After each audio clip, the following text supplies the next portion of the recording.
छोटा सा गांव था सोनपुर, जहां ज्यादातर लोग खेती या मिट्टी के बर्तन और खिलौने बनाकर अपना घर चलाते थे। उसी गांव के किनारे फूस और मिट्टी से बने एक छोटे से घर में रहता था रवि। बचपन में ही उसने अपने माँ बाप को खो दिया था। अब वह अपने मामा और मामी के साथ रहता था, लेकिन वह घर उसे कभी अपना नहीं लगा। रवि, जल्दी उठ, पहले आंगन साफ कर, फिर नदी किनारे से जाकर चिकनी मिट्टी ले आ। जी मामी। रवि बिना कुछ कहे अपना काम शुरू कर देता। वह नदी किनारे से भारी मिट्टी ढोकर लाता, उसे गूंथता और फिर अपने हाथों से मिट्टी की बेहद खूबसूरत मूर्तियां, सजावटी गमले और दिए बनाता। गांव के लोग अक्सर उसके काम को देखकर रुक जाते। अरे वाह, ये मूर्ति तो बहुत ही जीवंत लग रही है। सच में इतना अच्छा हुनर है इस लड़के के हाथों में। लेकिन तारीफ करने वाले खरीदने के समय बदल जाते। 100 रुपए?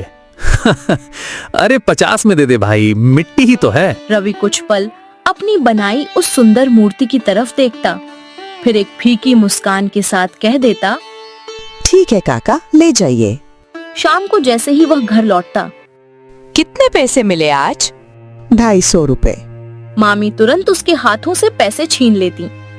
जा, पीछे रसोई में बासी रोटी रखी है, खा ले। रवि बिना कुछ बोले रोटी उठाकर बाहर बैठ जाता।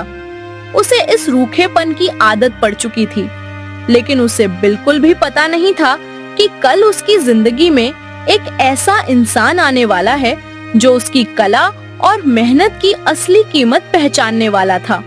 अगली सुबह रवि अपनी बनाई 5 नई और बेहद खास नक्काशीदार मिट्टी की मूर्तियां लेकर गांव के बाजार पहुंचा। आज उसने पहले से भी ज्यादा मेहनत की थी। हर मूर्ति पर उसने सुई और धागे से बारीक नक्काशी की थी। कई लोग आए, देखकर चले गए। दोपहर होने लगी। रवि उदास होकर सामान समेटने ही वाला था, तभी एक बुजुर्ग व्यक्ति वहां आकर रुके। सफेद कुर्ता, चेहरे पर एक शांत मुस्कान। उन्होंने एक एक मूर्ति को बहुत ध्यान से देखा। बेटा, ये सब तुमने बनाया है? जी बाबा, अपने हाथों से। बुजुर्ग ने मूर्ति को पलटकर देखा और उसकी फिनिशिंग देखकर हैरान रह गए। नाम क्या है तुम्हारा? रवि। मैं दीनानाथ हूँ। शहर में मेरा एक हैंडीक्राफ्ट और आर्ट्स का बड़ा शोरूम है। रवि हैरान होकर उनकी तरफ देखने लगा। मुझे ये 5 मूर्तियाँ चाहिए। सारी? हाँ बेटा, सारी। कितने पैसे हुए? तो कुल 500 रुपए हुए बाबा। दीनानाथ जी ने जेब से पैसे निकाले और रवि के हाथ में 1000 रुपये रख दिए। रवि घबरा गया। बाबा, आपने ज्यादा पैसे दे दिए हैं। नहीं बेटा, मैंने तुम्हारी मेहनत और तुम्हारी कला की सही कीमत दी है। रवि की आंखें नम हो गईं। शायद जिंदगी में पहली बार किसी ने उसके हुनर की इज्जत की थी, लेकिन उसे अभी भी नहीं पता था कि यह मुलाकात सिर्फ मूर्तियों की नहीं, उसकी पूरी किस्मत बदलने की शुरुआत थी। अगले हफ्ते रवि फिर अपनी बनाई हुई नई मूर्तियां लेकर बाजार पहुंचा। कुछ ही देर बाद दीनानाथ जी भी वहां आ गए। उन्होंने नई मूर्तियां देखी और मुस्कुरा दिए। वाह बेटा, इस बार तो तुमने पहले से भी ज्यादा बारीकी से काम किया है। मैंने आपकी बात याद रखी थी बाबा, इस बार और मेहनत की है। दीनानाथ जी ने सारी मूर्तियां तुरंत खरीद लीं। रवि, एक बात पूछूं, क्या तुम हमेशा इसी गांव में रहना चाहते हो? चाहता तो नहीं, लेकिन मेरे पास और कोई जगह भी नहीं है। अगर मैं तुम्हें इस शहर ले चलूं तो? शहर? हाँ, मेरा शहर में हस्तशिल्प और मूर्तियों का बड़ा शोरूम है। मुझे वहाँ एक मेहनती, ईमानदार और हुनरमंद लड़के की जरूरत है। तुम वहाँ काम करोगे, नई नई डिजाइन की कलाकृतियां बनाओगे, रहने और खाने की चिंता भी नहीं करनी पड़ेगी। रवि के चेहरे पर खुशी और डर दोनों दिखाई देने लगे। लेकिन मामा और मामी मानेंगे या नहीं? पहले उनसे बात करते हैं। अगर वे मान जाएं, तो तुम्हारी जिंदगी बदल सकती है। रवि ने पहली बार महसूस किया कि शायद उसके लिए भी एक नया आसमान खुल रहा है। उसी शाम दीनानाथ जी रवि के घर पहुँचे। मामा और मामी ने उन्हें देखते ही खटिया पर बैठाया। कहिए बाबूजी, कैसे आना हुआ? मैं रवि को अपने साथ शहर ले जाना चाहता हूँ। शोरूम पर काम करेगा, नई चीजें सीखेगा और अच्छी कमाई भी होगी। मामा और मामी एक दूसरे का चेहरा देखने लगे। कुछ पल बाद मामा लालच भरी नजरों से बोले, ले जाना है तो ले जाइए, लेकिन मुफ्त में नहीं। क्या मतलब? रवि हमारे घर का लड़का है, हमने इसे पाल पोस कर बड़ा किया है। 1000 रुपए महीने का हमें दीजिए, फिर जहाँ चाहे ले जाइए। रवि के चेहरे का रंग उड़ गया। मम्मा, मैं कोई बिकाऊ सामान नहीं हूँ। चुप कर, हमने तुझे खिला पिलाकर बड़ा किया है, अब हमारी मर्जी चलेगी। इंसान की कीमत पैसों से नहीं लगाई जाती। तो फिर रवि कहीं नहीं जाएगा? दीनानाथ जी बिना बहस किए उठ गए। जाते जाते उन्होंने रवि की ओर देखा। हिम्मत मत हारना बेटा, हर मुश्किल का एक रास्ता जरूर होता है। रवि उन्हें जाते हुए देखता रहा। उसे समझ आ गया था कि उसकी सबसे बड़ी लड़ाई अब गरीबी से नहीं, बल्कि अपने ही घर वालों के लालच से होने वाली थी। अगली सुबह रवि हमेशा की तरह आंगन में मिट्टी सान रहा था। तभी उसने घर के अंदर मामा और मामी की बातें सुनी। सुनो जी, अब रवि बड़ा हो गया है, शहर जाने के सपने देख रहा है। हाँ, अब इससे और ज्यादा काम निकलवाना होगा। मेरे एक दूर के रिश्तेदार के गांव में ईंट भट्टा है, वहाँ मजदूरों की जरूरत है। रवि को वहीं भेज देंगे, उसकी पूरी मजदूरी हम सीधे अपने पास मंगवा लिया करेंगे। उसे बस वहाँ 2 वक्त का खाना मिल जाएगा। रवि यह सुनकर सुन्न रह गया। वह धीरे से अंदर गया। मम्मा, आपने मुझसे पूछे बिना मेरे लिए इतना बड़ा फैसला कर लिया। तुझसे पूछने की कोई जरूरत नहीं है। लेकिन मैं वहाँ ईंट भट्टे पर नहीं जाना चाहता। तेरी इच्छा कोई मायने नहीं रखती, जहाँ कहेंगे वहीं जाएगा। मैं अपनी कला और अपनी मेहनत से काम करना चाहता हूँ, मजदूर नहीं बनना चाहता। बहुत जुबान चलने लगी है तेरी। रवि की आंखों में आंसू थे, लेकिन उसने और कुछ नहीं कहा। वह समझ चुका था कि इस घर में उसके हुनर और उसकी भावनाओं की कोई कीमत नहीं है। दोपहर में रवि अकेला गांव के तालाब किनारे उदास बैठा था। तभी पीछे से एक परिचित आवाज आई। रवि। रवि तुरंत खड़ा हो गया। बाबा, आप यहाँ क्या कर रहे हैं? क्या हुआ बेटा, इतने उदास क्यों हो? रवि ने रोते हुए सारी बात बता दी। कैसे मामा उसकी कमाई ले लेते हैं, कैसे उसे जबरदस्ती ईंट भट्टे पर बंधुआ मजदूर बनाकर भेजना चाहते हैं। दीनानाथ जी कुछ देर चुप रहे। रवि, मैं तुम्हें एक बात बताऊं? जी।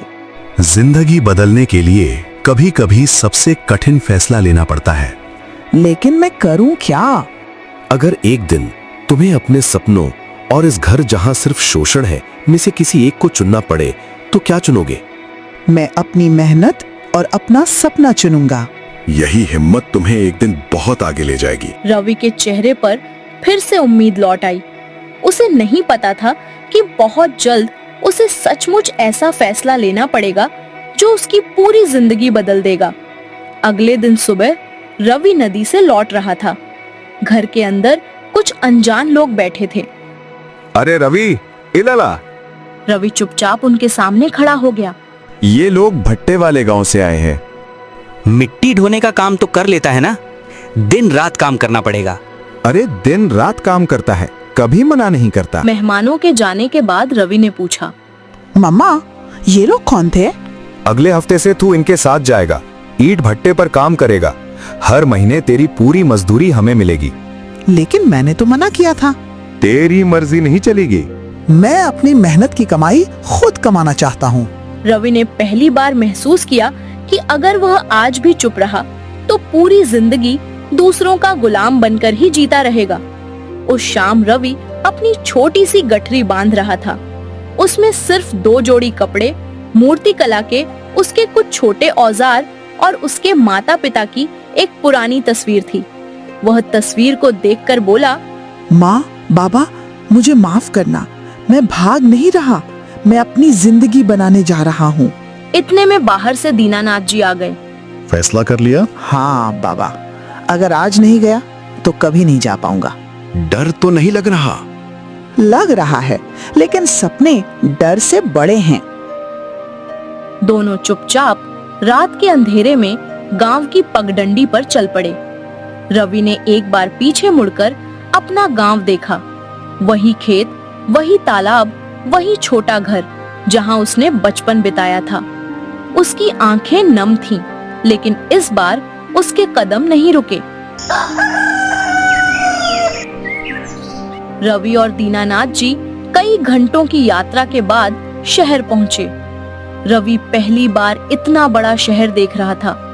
चारों तरफ बड़ी बड़ी इमारतें, भीड़ और गाड़ियां थीं। बाबा, यहाँ तो सब कुछ कितना अलग है। शुरुआत में सबको ऐसा ही लगता है, धीरे धीरे यही जगह अपना घर लगने लगती है। दोनों एक बहुत बड़े शोरूम के सामने रुके। बाहर बड़े अक्षरों में लिखा था, दीनानाथ हैंडीक्राफ्ट्स एंड आर्ट्स। अंदर तरह तरह की विशाल मूर्तियां, नक्काशीदार गमले और सुंदर कलाकृतियां रखी थीं। रवि की आंखें चमक उठीं। आज से यही तुम्हारी कर्म भूमि है। तभी शोरूम का एक पुराना कारीगर सुरेश बाहर आया। नमस्ते मालिक। सुरेश, ये रवि है, आज से हमारे साथ काम करेगा। इतना दुबला पतला लड़का इतनी भारी मूर्तियों का काम करेगा? शरीर देखकर इंसान का हुनर मत आका करो सुरेश। सुरेश चुप हो गया, लेकिन उसकी आंखों में ईर्ष्या साफ थी। रवि ने शोरूम के अंदर कदम रखा। उसे ऐसा लगा जैसे उसकी जिंदगी का एक नया अध्याय शुरू हो चुका है। अगली सुबह शोरूम खुलते ही दीनानाथ जी रवि को कार्यशाला में ले गए। उन्होंने एक अधूरी मिट्टी की मूर्ति रवि के सामने रखी। क्या तुम इसे पूरा कर सकते हो? जी, पूरी कोशिश करूँगा। सुरेश और दूसरे कारीगर दूर खड़े होकर उसे देखने लगे। अभी पता चल जाएगा गांव का ये लड़का कितना बड़ा उस्ताद है। रवि ने बिना कुछ बोले अपने औजार उठाए। उसने मिट्टी को सही आकार दिया, किनारों को चिकना किया और अंत में सुई जैसी बारीक चीज से उस पर इतनी सुंदर नक्काशी की कि मूर्ति जीवंत हो उठी। करीब 1 घंटे बाद उसने मूर्ति दीनानाथ जी के सामने रख दी। कमाल कर दियो बेटा। बाकी कारीगर भी हैरान रह गए। हाँ, इतना साफ काम ये कैसे कर लिया? उसी समय एक ग्राहक शोरूम में आया। उसकी नजर सीधे रवि की बनाई उस नई मूर्ति पर पड़ी। मुझे यही मूर्ति चाहिए, कितनी सुंदर है। रवि के चेहरे पर मुस्कान आ गई। ग्राहक बिना कोई मोल भाव किए उसे खरीदकर खुशी खुशी चला गया। देखा रवि, आज तुम्हारी कला की वजह से ग्राहक बिना मोल भाव किए सामान ले गया। धन्यवाद बाबा, मैं बस अपना काम पूरी लगन से करना चाहता हूँ। पास खड़ा सुरेश यह सब देख रहा था। उसे कई साल हो गए थे यहाँ काम करते हुए, लेकिन आज पहली बार किसी नए लड़के की इतनी तारीफ हो रही थी। दोपहर में जब सब खाना खाने बैठे, रवि, तुम्हें तो आते ही मालिक का खास आदमी बना दिया गया। ऐसी कोई बात नहीं है भैया, मैं तो अभी आप लोगों से सीख ही रहा हूँ। सीख रहे हो या हम सबको पीछे छोड़ने आए हो? रवि मुस्कुराकर चुप हो गया। शाम को जब काम खत्म हुआ तो सुरेश ने चुपके से रवि के सांचे और औजारों का डिब्बा कूड़े में छिपा दिया। अगली सुबह रवि अपने औजार ढूंढने लगा। मेरे औजार कहाँ गए? काम करने आया है बड़ा कारीगर और अपने औजार भी नहीं संभाल सकता। रवि कुछ नहीं बोला। उसी समय दीनानाथ जी आ गए। उन्होंने नया औजारों का सेट रवि को देते हुए कहा, काम पर ध्यान दो बेटा, सच्ची मेहनत करने वाला कभी औजारों का मोहताज नहीं होता। सुरेश चुपचाप खड़ा जलता रह गया। दोपहर के समय एक बहुत रईस ग्राहक शोरूम में आया। मेरे नए बंगले के बगीचे के लिए मुझे 10 बड़े सजावटी गमले और 2 विशाल नक्काशीदार मूर्तियां चाहिए, लेकिन डिजाइन बिल्कुल अद्वितीय होनी चाहिए। दीनानाथ जी सोच में पड़ गए। इतना बड़ा और खास आर्डर पहले कभी नहीं मिला था। उन्होंने रवि की ओर देखा। रवि, क्या तुम एक नई डिजाइन सोच सकते हो? जी, मैं कोशिश करता हूँ। वह तुरंत कागज और पेंसिल लेकर बैठ गया। कुछ देर बाद उसने एक इतनी सुंदर डिजाइन बनाकर दीनानाथ जी को दिखाई कि वे हैरान रह गए। वाह, बिल्कुल अद्भुत। अगर मूर्तियां और गमले हूबहू ऐसे ही बने तो मैं पूरा ऑर्डर यहीं दूंगा। ग्राहक ने वहीं एडवांस पैसे दे दिए। शोरूम में खुशी का माहौल था, लेकिन सुरेश के चेहरे पर मुस्कान नहीं थी। अगर रवि ऐसे ही आगे बढ़ता रहा तो एक दिन मालिक का सबसे भरोसेमंद आदमी वही बन जाएगा और मेरी कोई अहमियत नहीं रहेगी। सुरेश ने उसी समय रवि के खिलाफ एक घिनौनी चाल चलने का फैसला कर लिया। अगले दिन से पूरे आर्डर पर काम शुरू हो गया। दीनानाथ जी ने सभी कारीगरों को काम बांट दिया। सुरेश, बेस के लिए सही मिट्टी तैयार करना तुम्हारी जिम्मेदारी है। जी मालिक। रवि, तुम डिजाइन, आकार और नक्काशी का काम संभालोगे। जी बाबा। सब लोग अपने अपने काम में लग गए। दोपहर में दीनानाथ जी किसी जरूरी काम से बाहर चले गए। मौका मिलते ही सुरेश मिट्टी गोदाम में गया। उसने अच्छी छनी हुई मिट्टी की जगह उसमें कंकड़, पत्थर और खराब मिट्टी मिला दी। वह मुस्कुराते हुए वापस आ गया।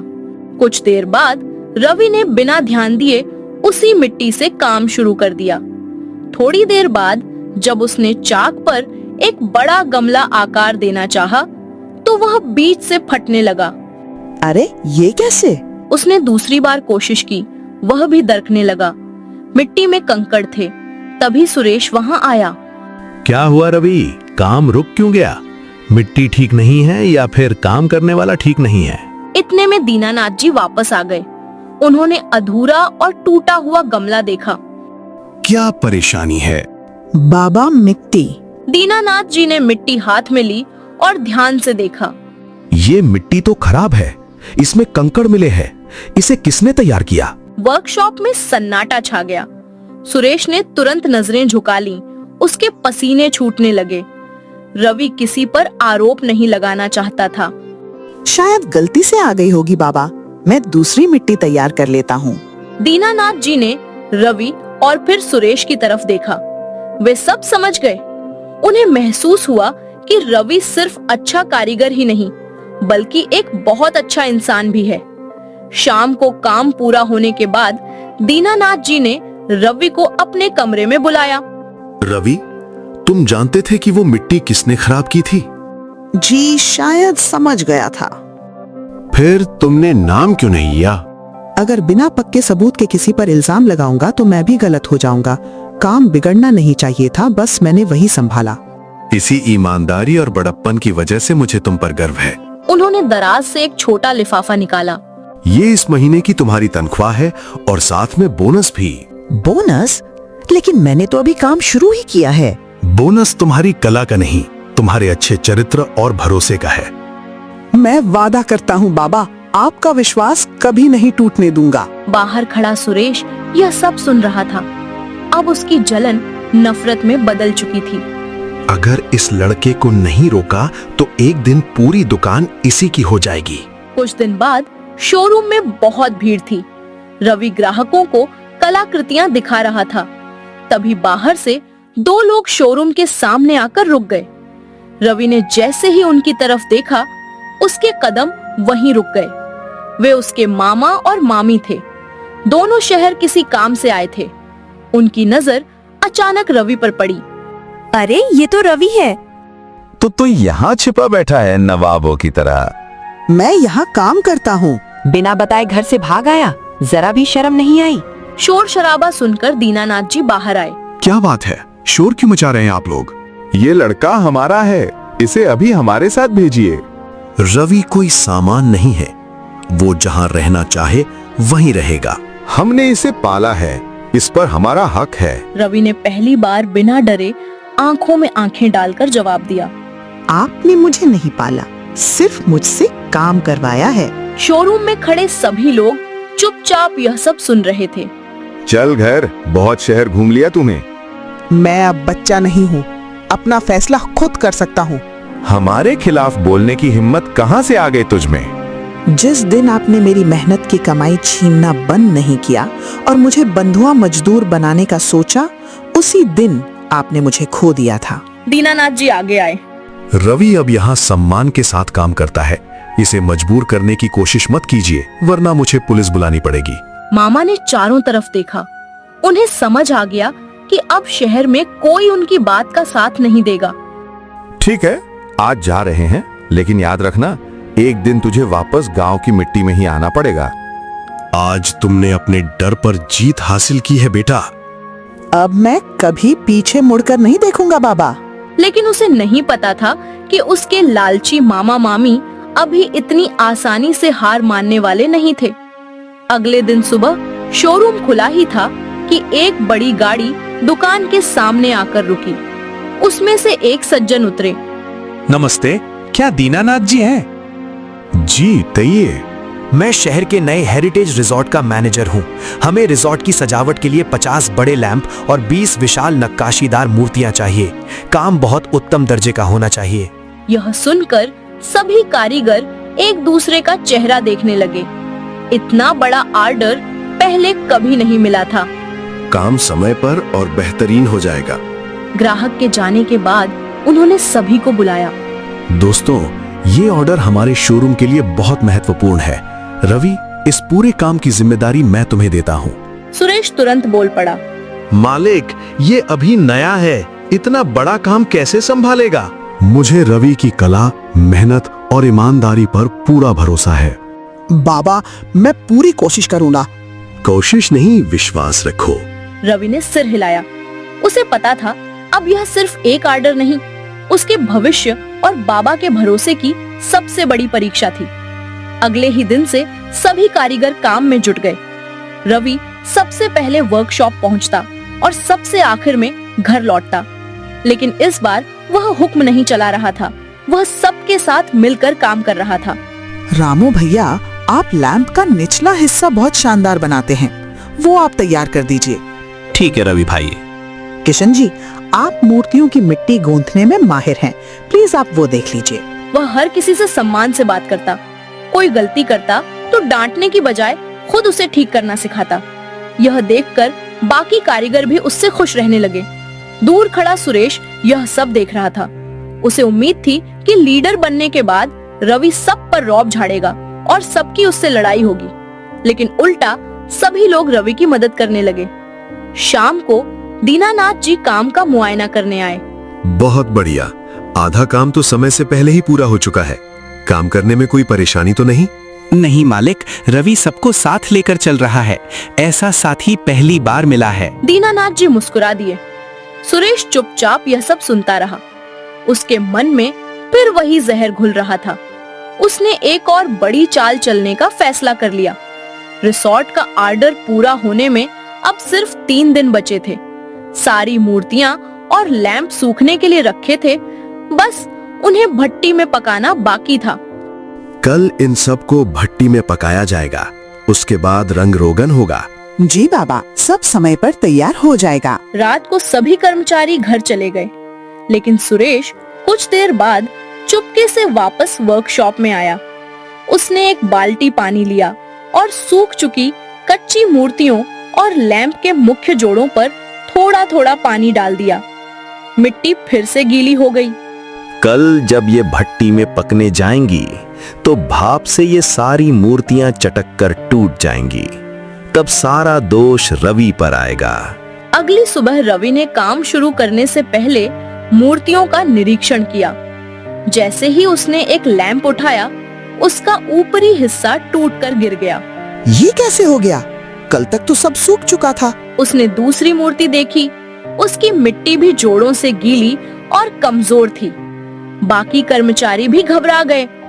कल रात तक तो सब एकदम ठीक था। इसी समय दीनानाथ जी वहां पहुंचे। उन्होंने मूर्तियों की हालत देखी। किसी ने रात में इन पर जानबूझकर पानी डाला है ताकि ये भट्टी में जाते ही टूट जाएं। वर्कशॉप में सन्नाटा छा गया। सुरेश मन ही मन खुश हो रहा था। रवि ने तुरंत कहा, बाबा आप चिंता मत कीजिए, हम सब मिलकर आज दिन रात एक कर देंगे। गीली मिट्टी को मैं गैस हीटर से सुखाऊंगा और जहां दरार है वहां नई चिकनी मिट्टी का लेप लगाकर आज ही सब भट्टी में डाल देंगे। उसने किसी का नाम नहीं लिया, बस समाधान पर ध्यान दिया। दोस्तों, अगर हम सब साथ काम करेंगे तो शाम तक सब ठीक हो जाएगा। क्या आप लोग मेरा साथ देंगे? सभी बिना रुके काम करने लगे। रवि हर मूर्ति को खुद जांच रहा था। जहां कमी मिलती उसे तुरंत अपने जादुई हाथों से ठीक कर देता। सुरेश यह देखकर दंग रह गया कि उसकी चाल फिर से उल्टी पड़ गई थी। शाम होने तक पूरा ऑर्डर भट्टी से पककर और रंग रोगन होकर फिर से शानदार तरीके से तैयार हो गया। उसी समय रिसोर्ट के मैनेजर सामान लेने आ गए। उन्होंने एक एक मूर्ति और लैंप ध्यान से देखा। बहुत ही अद्भुत काम है। ऐसी मजबूत और कलात्मक फिनिश की उम्मीद नहीं थी। अब से हमारे रिजॉर्ट का सारा हैंडीक्राफ्ट आप ही बनाएंगे। दीनानाथ जी की आंखों में खुशी के आंसू थे। उन्होंने सबके सामने कहा, इस सफलता का सबसे बड़ा श्रेय रवि की सूझबूझ और मेहनत को जाता है। सभी कर्मचारियों ने ताली बजाई। सिर्फ सुरेश चुप खड़ा था। उसे समझ आ गया था कि हर बार उसकी बुरी चाल रवि की सच्ची मेहनत के सामने हार जाती है। लेकिन अब रवि की जिंदगी में एक ऐसा मोड़ आने वाला था जिसकी किसी ने कल्पना भी नहीं की थी। रिसोर्ट का काम पूरा होने के बाद दीनानाथ हैंडीक्राफ्ट्स की पहचान पूरे शहर में होने लगी। हर दिन नए ग्राहक आने लगे। एक दोपहर एक खूबसूरत युवती अपनी माँ के साथ शोरूम पर आई। उसका नाम प्रिया था। नमस्ते, हमें अपने घर के आंगन के लिए एक बड़ा नक्काशीदार भव्वारा और कुछ कलात्मक गमले चाहिए। जरूर बहन जी। रवि, इन्हें डिजाइन दिखाओ। आइए मैडम। रवि ने उन्हें अपने बनाए हुए अलग अलग फाउंटेन के डिजाइन दिखाए। प्रिया हर डिजाइन ध्यान से देख रही थी। ये मूर्तियाँ और डिजाइन किसने बनाए हैं? जी, मैंने। बहुत ही सुंदर काम है। आपके हाथों में जादू है। धन्यवाद। अगर हो सके तो आप जगह का नाप बता दें। मैं आपके घर के हिसाब से एक एकदम नया डिजाइन बना दूंगा। जरूर, जैसे आप बेहतर समझे। प्रिया और उसकी माँ आर्डर देकर चली गईं। दीनानाथ जी मुस्कुराते हुए रवि के पास आए। देखा रवि, अब लोग सिर्फ सामान नहीं तुम्हारे हाथ का जादू ढूंढ कर आते हैं। ये सब आपकी सीख और आशीर्वाद की वजह से है बाबा। उसी रात दीनानाथ जी को अचानक सीने में बहुत तेज दर्द होने लगा। रवि उन्हें तुरंत अस्पताल ले गया। डॉक्टर ने जांच के बाद गंभीर स्वर में कहा, इनकी उम्र ज्यादा है, दिल का दौरा पड़ा है, इन्हें अब पूरी तरह से आराम की जरूरत है, कोई तनाव नहीं। अगले दिन दीनानाथ जी किसी तरह शोरूम आए। उन्होंने रवि को अपने कमरे में बुलाया। रवि, अब इस शोरूम की और कार्यशाला की पूरी जिम्मेदारी तुम्हें संभालनी होगी। नहीं बाबा, आप ठीक हो जाएंगे, हम मिलकर काम करेंगे। हर इंसान हमेशा साथ नहीं रहता बेटा। उन्होंने शोरूम की चाबियां रवि के हाथ में रख दी। मैंने तुम्हें सिर्फ काम करते नहीं देखा, मैंने तुम्हें अपने बेटे की तरह अपनाया है। रवि की आंखें भर आईं। आप मेरे लिए पिता जैसे हैं बाबा। और तुम मेरे लिए मेरे अपने अंश जैसे हो। दोनों की आंखें नम थीं। उन्हें नहीं पता था कि आने वाले दिनों में जिंदगी एक बहुत बड़ा इम्तिहान लेने वाली है। अगले कुछ दिनों तक दीनानाथ जी शोरूम नहीं आए। रवि हर सुबह उनके घर जाता, उन्हें दवा देता, खाना खिलाता और फिर शोरूम संभालता। एक दिन डॉक्टर फिर जांच करने उनके घर आए। कुछ देर बाद वे कमरे से बाहर निकले। उन्होंने धीरे से अपना सिर झुका लिया। रवि घबराकर आगे बढ़ा। डॉक्टर साहब, बाबा कैसे हैं? मुझे अफसोस है रवि, अब वे हमारे बीच नहीं रहे। यह सुनते ही रवि के पैरों तले जमीन खिसक गई। उसकी आंखों से आंसू बहने लगे। वह दौड़कर कमरे में गया। दीनानाथ जी शांत पड़े थे। उनके चेहरे पर एक असीम शांति थी। रवि उनके पास जमीन पर बैठ गया। बाबा, आपने कहा था कि हम मिलकर इस कला को दूर दूर तक फैलाएंगे। मैं आपके बिना ये सब कैसे करूंगा? कुछ देर तक वह वहीं बैठा रोता रहा। उस दिन रवि ने सिर्फ अपने मालिक को नहीं, बल्कि अपने पिता समान इंसान को, अपने इकलौते सहारे को खो दिया था। अंतिम संस्कार के 2 दिन बाद शहर के एक जाने माने वकील शोरूम पर पहुंचे। क्या रवि यही है? जी, मैं ही रवि हूँ। वकील ने एक फाइल मेज पर रखी। दीनानाथ जी ने अपने जाने से पहले एक वसीयत तैयार करवाई थी। शोरूम में मौजूद सुरेश और बाकी सभी लोग हैरान रह गए। वकील ने वसीयत पढ़नी शुरू की। मेरा हैंडीक्राफ्ट्स का शोरूम, पूरी कार्यशाला और मेरा घर मैं अपने बेटे समान रवि के नाम करता हूँ। रवि एकदम चौंक गया। नहीं, ये कैसे हो सकता है? मैं तो सिर्फ एक कारीगर हूँ। ये उनका अपना कानूनी फैसला था। फिर वकील ने एक लिफाफा रवि को दिया। उसमें दीनानाथ जी का लिखा हुआ एक पत्र था। रवि ने कांपते हाथों से पत्र खोला। उसमें लिखा था, प्रिय रवि, अगर तुम ये पत्र पढ़ रहे हो तो समझ लो मैं इस दुनिया में नहीं हूं। मुझे जिंदगी में अपने बेटे का सुख कभी नहीं मिला, लेकिन तुमने वो कमी पूरी कर दी। इस शोरूम को हमेशा ईमानदारी से चलाना, कभी अपनी कला पर घमंड मत करना और किसी जरूरतमंद की मदद जरूर करना। मुझे पूरा विश्वास है कि तुम मेरी मेहनत और मेरे नाम दोनों को बहुत आगे बढ़ाओगे। तुम्हारा दीनानाथ। पत्र पढ़ते पढ़ते रवि फपक कर रो पड़ा। बाबा, मैं आपका भरोसा जीते जी कभी टूटने नहीं दूंगा। उसे नहीं पता था कि अब उसकी इस बड़ी सफलता की खबर बहुत जल्द उसके लालची मामा मामी तक भी पहुंचने वाली थी।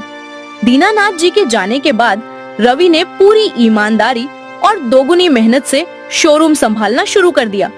कुछ ही महीनों में शोरूम का नाम पूरे राज्य में मशहूर हो गया। ग्राहक अब नाम लेकर कहते थे, हमें रवि जी के हाथ की बनी मूर्तियां चाहिए। एक दिन प्रिया फिर अपनी माँ के साथ शोरूम पर आई। नमस्ते रवि जी। नमस्ते, आइए। आपका फाउंटेन कैसा लगा सबको? बहुत अच्छा, पूरे परिवार और रिश्तेदारों को बेहद पसंद आया। बेटा, सिर्फ तुम्हारा काम ही नहीं, तुम्हारा व्यवहार और संस्कार भी बहुत अच्छे हैं। ये सब मैंने दीनानाथ बाबा से सीखा है। धीरे धीरे प्रिया और उसकी माँ शोरूम पर अक्सर आने लगी।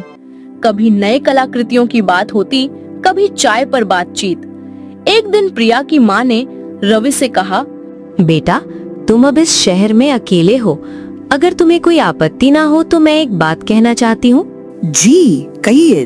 हम चाहते हैं कि प्रिया की शादी तुमसे हो। तुम्हारे जैसा सुलझा हुआ इंसान मेरी बेटी को खुश रखेगा। रवि कुछ पल के लिए चुप रह गया। उसने कभी अपने बारे में इतना बड़ा सपना नहीं देखा था। उसने प्रिया की तरफ देखा। अगर प्रिया की भी यही इच्छा है तो मुझे ये रिश्ता मंजूर है। प्रिया मुस्कुराकर चुपचाप सिर झुका लेती है। कुछ महीनों बाद दोनों की सादगी से शादी हो जाती है। वर्कशॉप के सभी कर्मचारी और पूरे मोहल्ले के लोग उन्हें आशीर्वाद देते हैं। शादी के कुछ समय बाद रवि की अमीरी और सफलता की खबर उड़ते उड़ते उसके गांव सोनपुर तक पहुंच गई। मामा और मामी को पता चला कि जिस रवि को वे बंधुआ मजदूर बनाना चाहते थे, वह अब करोड़ों के हैंडीक्राफ्ट शोरूम का मालिक है। दोनों तुरंत बस पकड़कर शहर पहुंच गए। शोरूम के बाहर लगा बड़ा चमकता हुआ बोर्ड देखकर मामी की आंखें फटी रह गईं। देखो जी, कितनी बड़ी दुकान है। अब समझ आया इस लड़के के पास इतने पैसे कहाँ से आए। दोनों लालच भरी आंखों से शोरूम के अंदर पहुंचे। रवि ग्राहकों से बात कर रहा था। उसने मामा मामी को देखा, लेकिन इस बार उसके चेहरे पर बचपन वाला कोई डर नहीं था। अरे बेटा रवि, हमें पहचाना? जी, पहचान लिया। हम तो तुम्हें लेने आए हैं। आखिर हम ही तो तुम्हारे अपने हैं। इतने बड़े हो गए हो तुम। तभी प्रिया भी अंदर से वहां आ गई। वह चुपचाप रवि के पास आकर खड़ी हो गई। रवि समझ चुका था कि आज फिर उसकी जिंदगी का एक बड़ा फैसला सामने खड़ा है। मामा ने शोरूम के चारों तरफ नजर घुमाई।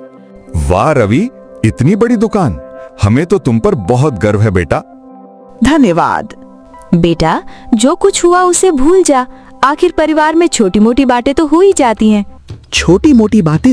जब मैं आपके घर में भूखा सोता था, क्या वो छोटी बात थी? जब मेरी मेहनत की पूरी कमाई आप छीन लेते थे, क्या वो भी छोटी बात थी? जब आपने मुझे चंद पैसों के लिए ईंट भट्टे पर बंधुआ मजदूर बनाकर बेचने का फैसला किया था, तब क्या आपने एक बार भी मुझसे पूछा था? मामा और मामी के पास कोई जवाब नहीं था। शोरूम में खड़े कर्मचारी भी सब सुन रहे थे।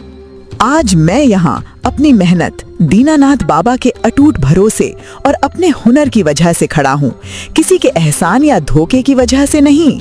प्रिया ने गर्व से अपने पति रवि की तरफ देखा। बेटा, अब हम बूढ़े हो गए हैं। गांव में बहुत परेशानी है, खेती भी नहीं रही। हमने सोचा था अब हम सब शहर में एक साथ रहेंगे। रवि समझ गया कि उनकी असली गिद्ध वाली नजर इस शोरूम और संपत्ति पर है। अगर आपको सच में जीने के लिए मदद चाहिए तो मैं हर महीने गांव में आपके खर्च के लिए पैसे भेज दिया करूंगा। हमें खैरात के पैसे नहीं चाहिए। तो फिर क्या चाहिए? इस बड़ी दुकान में हमारा भी आधा हिस्सा होना चाहिए। आखिर तुम हमारे ही घर में पले बढ़े हो। हम तुम्हारे मामा मामी हैं। शोरूम में सन्नाटा छा गया। घर वो होता है जहाँ प्यार और सम्मान मिले, जहाँ इंसान को सिर्फ बोझ और कमाने की मशीन समझा जाए, वो सिर्फ एक जेल होती है। मतलब तुम हमें इस दुकान में से कुछ नहीं दोगे? मैं इंसानियत के नाते आपकी मदद कर सकता हूँ, लेकिन अपनी खून पसीने की मेहनत और मेरे बाबा दीनानाथ जी की ये अमानत मैं किसी लालची इंसान को नहीं दे सकता। मामा और मामी एक दूसरे का चेहरा देखने लगे। उन्हें समझ आ गया कि आज रवि वो पहले वाला डरा हुआ अनाथ लड़का नहीं रहा। रवि, एक बार सोच ले, हम तेरे अपने हैं, खून का रिश्ता है। अपने वो होते हैं जो मुश्किल समय में साथ खड़े हों। अगर उस समय दीनानाथ बाबा मेरा हाथ ना पकड़ते तो आज भी मैं आपके लालच की वजह से किसी भट्टे पर मजदूरी कर रहा होता। आप लोग जा सकते हैं। शोरूम के सभी कर्मचारी चुपचाप यह बातचीत सुन रहे थे। सुरेश भी वहीं खड़ा था। वह आगे बढ़ा। मालिक, आज मुझे भी एक बात कहनी है। रवि उसकी तरफ देखने लगा। मैंने आपके खिलाफ कई बार गंदी चालें चली, मिट्टी में कंकड़ मिलाए, मूर्तियों पर पानी डाला, आपके सांचे छिपाए।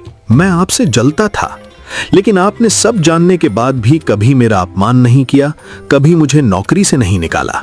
गलती हर इंसान से होती है सुरेश भाई, उसे समय रहते सुधार लेना ही सबसे बड़ी बात है। अगर हो सके तो मुझे माफ कर दीजिए। मैं जीवन भर वफादारी से इस शोरूम की सेवा करूंगा। यह सब देखकर मामा और मामी पूरी तरह समझ गए कि जिस लड़के को वे कमजोर और बेवकूफ समझते थे, वो आज अपने उसूलों और संस्कारों से सबसे अमीर इंसान बन चुका था। दोनों मुंह लटकाए बिना कुछ कहे वहां से वापस गांव लौट गए।